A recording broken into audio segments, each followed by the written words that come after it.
गोर लगै छी समस्त मिथिलावासी के। हम मैथिली नीतू झा अहाँ सबके एकटा छठि पूजा के गीत सुनाबऽ जा रहल छी। तऽ सुनू ई छठि पूजा के गीत।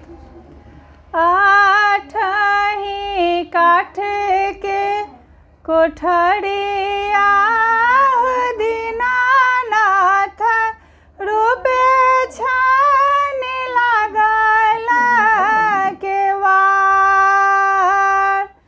आठहि काठ के कोठरिया दीनानाथ रूपे छानि लागल केवाड़।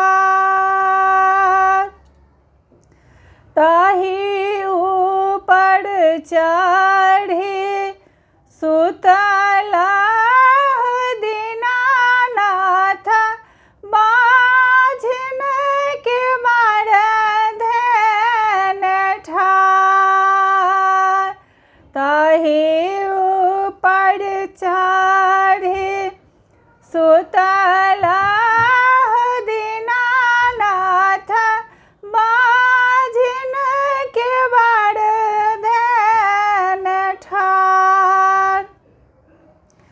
चादर घारी जब देखलहुँ दीनानाथ कोन संकट पड़ल तोहार।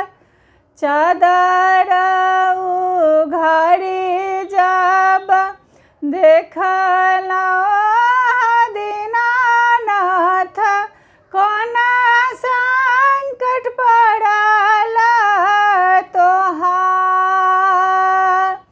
पुत्र संकट हमरा पड़ल दीनानाथ अहिला के बड़ धेन ठाढ़। अहिला के बड़ धेन ठाढ़।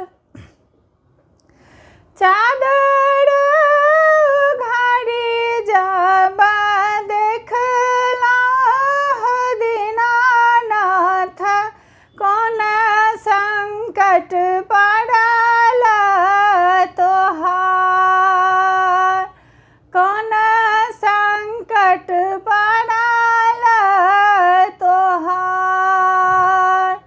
नैना संकट पड़ल मोरा दीनानाथ अहिला के बड़ धेन ठाढ़। नैना संकट पड़ल मोरा दीनानाथ अहिला के बड़ धेन ठाढ़। चादर घारी जब देखलहुँ दीनानाथ कोन संकट पड़ल तोहार। कोन संकट पड़ल तोहार। काया संकट पड़ल मोरा दीनानाथ अहिला के बड़ धेन ठाढ़।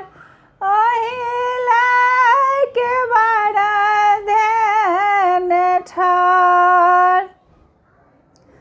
बाझिन के पुत्र जब देबै दीनानाथ खेलत कूदत घर जात। खेलत कूदत घर जात। अन्हरा के आँखि देलहुँ कोरिया के काया हँसैत बाजैत घर